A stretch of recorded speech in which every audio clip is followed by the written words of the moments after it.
Hai, saya Ayal, dan ini adalah konten horor pertama channel ini. Baru-baru, saya sudah berguru dengan helm hijau yang spesialis merekam pocong dan kuntilanak. Di sana, katanya sering ada penampakan pocong yang sedang mencari mangsa. Nah, di sini, woi, kok ada lihat putih-putih tadi kah tidak? Serius ini? Tidak. Sekarang, saya mau coba ilmu terlarang dari helm hijau dulu. Kira-kira betul kah tidak, Kayaknya duduk lebih enak,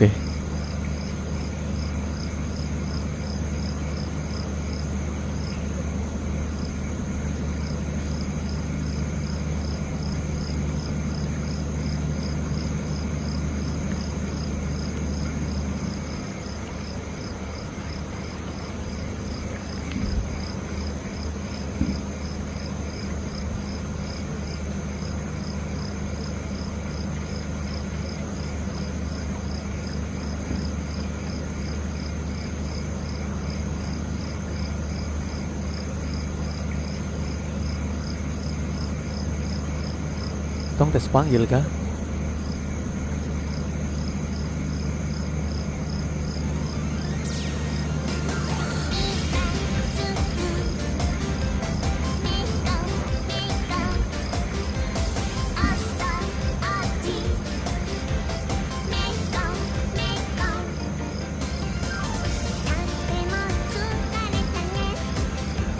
Kayaknya harus musik-musik mistis ini.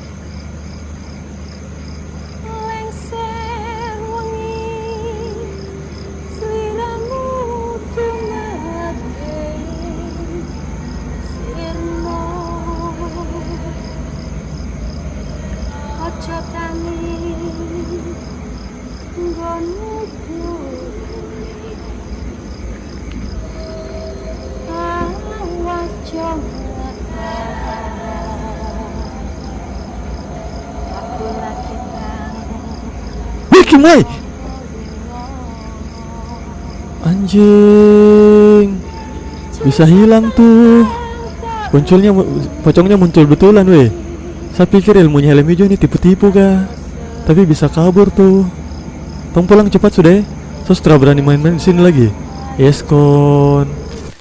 Hai, saya Ayal, dan ini adalah Talk Computer episode ke-16, membongkar pembodohan konten horor editan yang ada di YouTube.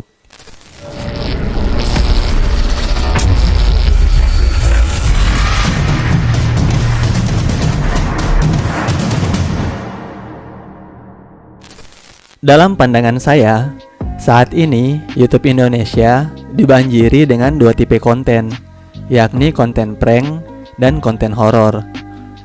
Untuk konten horor sendiri, ada banyak channel yang cukup terkenal dengan penampakannya, seperti Dunia Nyata, Bajul TV, Sableng TV, Pemburu Misteri, Imam Lansos, Ganang Setioko, Uji Nyali, dan sebagainya. Awalnya saya pikir, penonton video-video pada channel tersebut sebagian besar sudah cukup cerdas, sehingga dapat mengetahui bahwa segala isi video tersebut hanyalah rekayasa dan mentok-mentok akan menganggap video channel horor tersebut sebagai hiburan semata. Namun, ternyata penonton setiap channel tersebut sebagian besar menonton mentah-mentah dan percaya begitu saja pada setiap penampakan yang tertangkap oleh kamera. Yang lebih membuat saya miris dari konten horor tersebut adalah tidak sedikit yang sepanjang video membawa-bawa nama Tuhan, Nabi, bahkan bacaan kitab suci. Saat membuat Talk Computer episode ke-14, banyak komentar penyangkalan yang masuk dengan berbagai redaksi, yang intinya adalah hal mistis atau gaib tidak bisa dijelaskan menggunakan logika. Sebelum membahas lebih jauh, Anda perlu tahu bahwa saya adalah seseorang yang meyakini adanya hal gaib. Saya percaya kalau ada manusia yang bisa berkomunikasi dengan hal gaib, dan saya juga percaya bahwa dalam kondisi tertentu, manusia dapat berinteraksi dengan hal gaib, baik melihat, mendengar, atau minimal merasakan keberadaan mereka. Saya juga sependapat bahwa hal gaib sulit untuk dijelaskan dengan menggunakan logika. Tapi ceritanya akan berbeda jika hal gaib tersebut sudah divideokan. Kita tidak dapat mengukur kebenaran cerita goib seseorang, tapi kita dapat menguji kebenaran video goibnya. Hal ini mirip-mirip lah kalau ada temanmu yang cerita kalau dia pernah dengan Lucinta. Kalian tidak bisa mengukur kebenaran ceritanya. Tapi kalau tiba-tiba beredar video temanmu dengan Lucinta, barulah bisa dianalisis videonya benar-benar real atau cuma editan. Terkait soal video, saya bisa saja langsung menjelaskan bagaimana cara membuat video pocong seperti yang ada pada channel mereka. Namun, sebelum masuk ke segala hal teknis yang membosankan, saya akan berikan dasar-dasar logika sederhana yang dapat kalian pegang untuk menyangkal kebenaran sebuah video gaib atau video horor. Karena segala hal teknis dapat berubah dan juga dimodifikasi seiring dengan berjalannya waktu. Konten horor seperti ini pun setelah terbongkar, pasti akan secepatnya mengembangkan teknik baru dan skenario lain agar penonton tetap percaya pada videonya. Oke, mari kita mulai.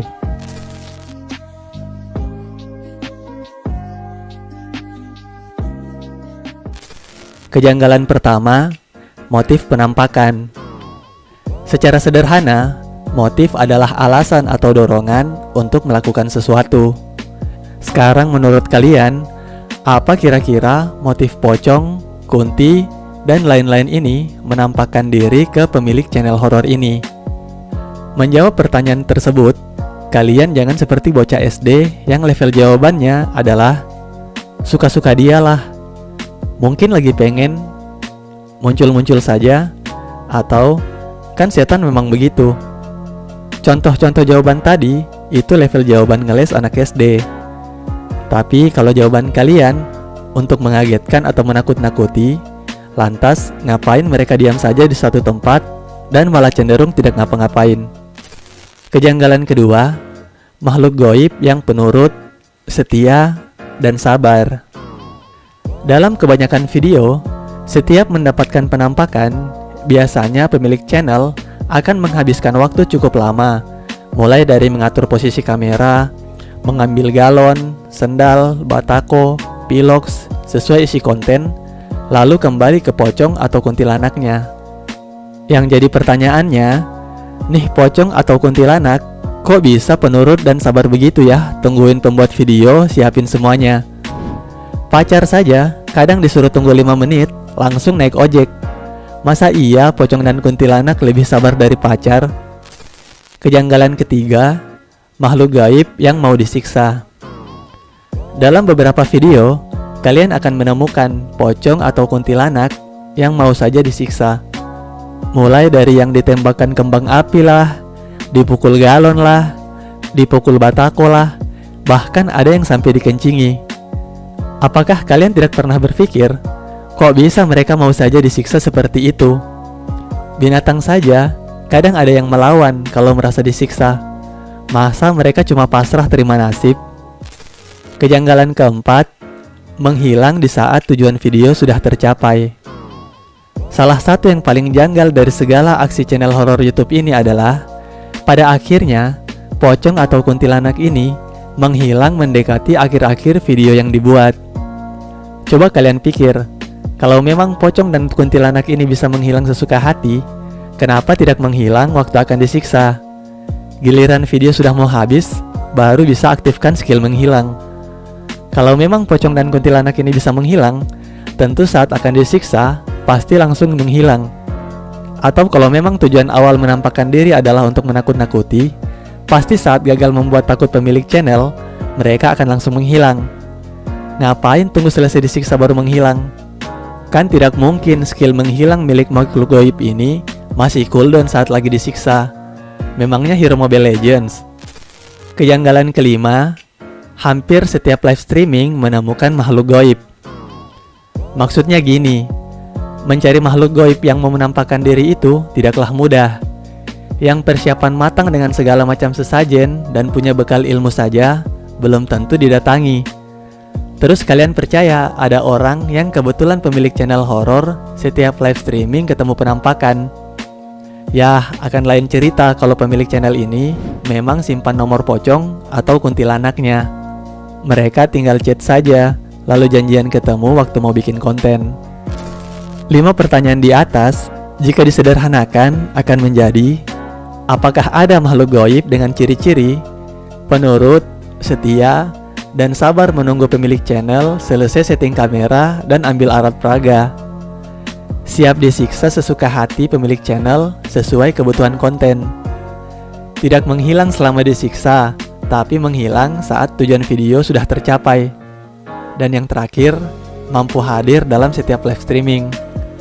Jawabannya tentu saja ada, yakni makhluk gaib settingan alias makhluk gaib palsu alias talent. Dijamin mereka akan siap diatur sesuka hati sesuai skenario, asal bayarannya jelas. Dan tadi di videonya itu dipukul mataku. Pertanyaannya itu asli atau enggak? Itu asli sih, soalnya kelihatan asli atau enggak itu dari live streaming biasanya. Kejanggalan ke-6, live streaming resolusi HD yang stabil. Bagi kalian yang awam, untuk melakukan live streaming, bandwidth yang dibutuhkan lumayan besar. Jika kalian ingin melihat video live streaming handphone yang asli, kalian bisa menonton video live streaming channel horor tersebut saat tidak sedang penelusuran. Saya jamin Anda akan melihat live streaming yang patah-patah, kualitas video rendah, dan tentu saja banyak noise. Lantas, Anda percaya channel horor ini bisa live streaming di dalam hutan secara real time dengan sangat stabil? Kejanggalan ke-7, kamera. Jika diartikan sederhana, gaib artinya tidak dapat dirasakan dengan panca indera. Artinya tidak dapat dilihat ataupun didengar.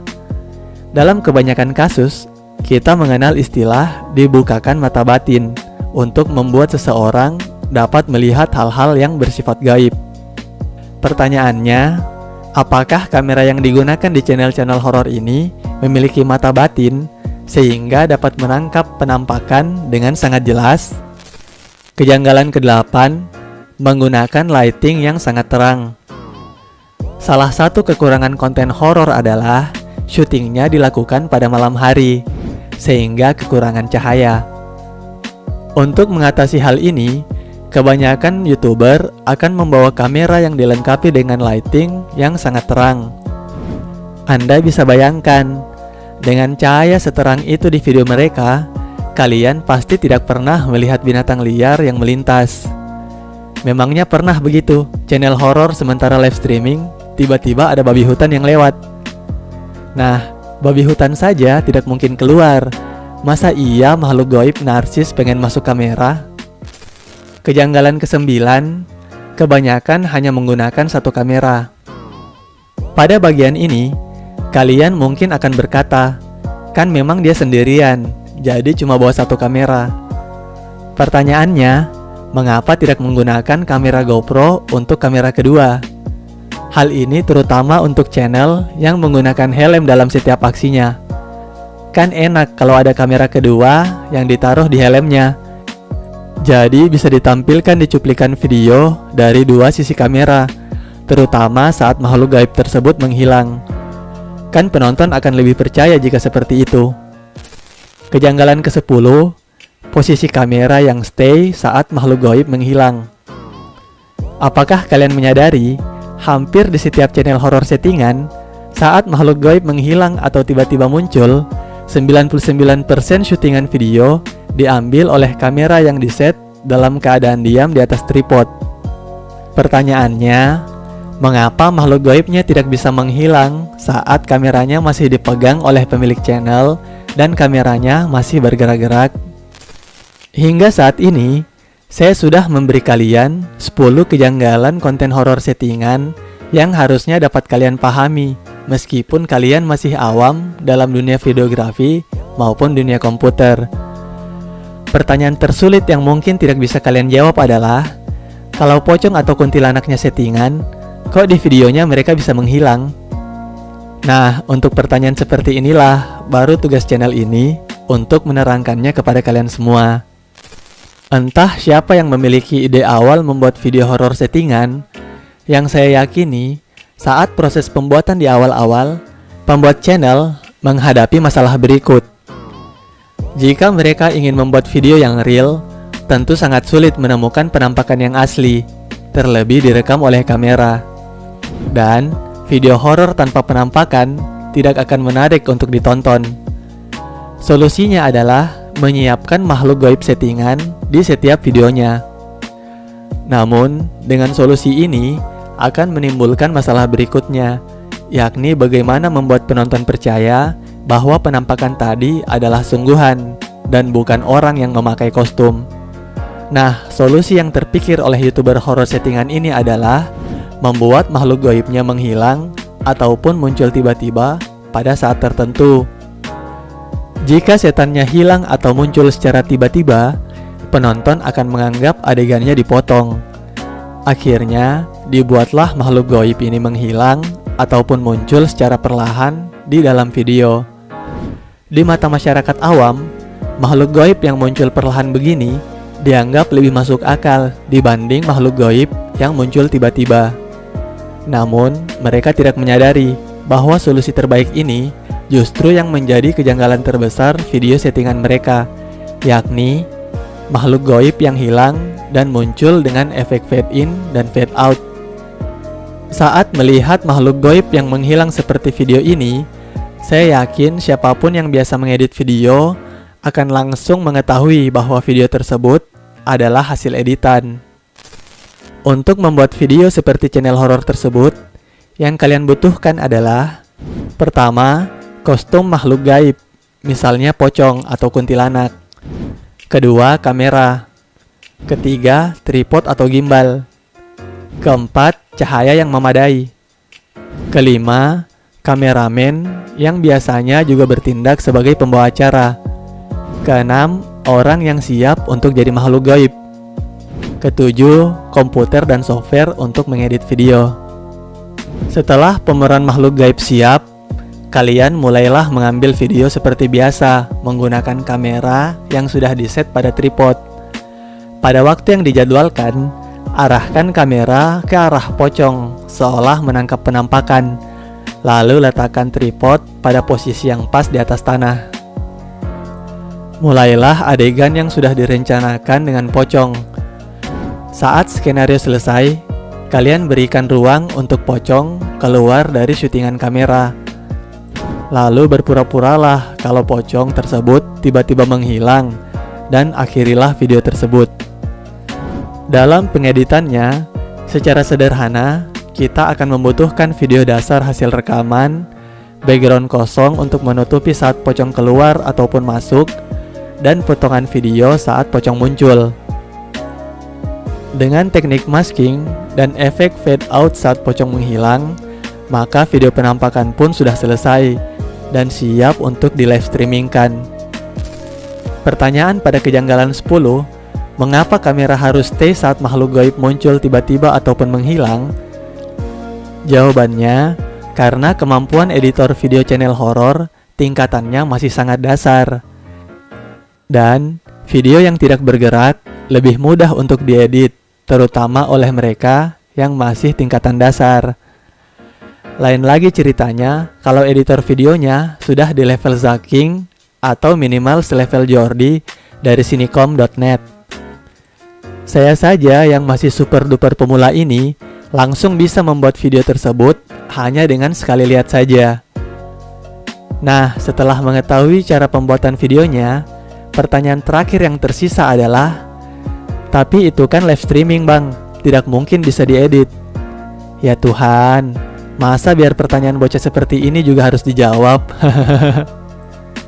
Sekian Talk Computer episode kali ini. Sampai jumpa di episode berikutnya yang mungkin saja akan membahas cara live streaming channel horror editan. Bye.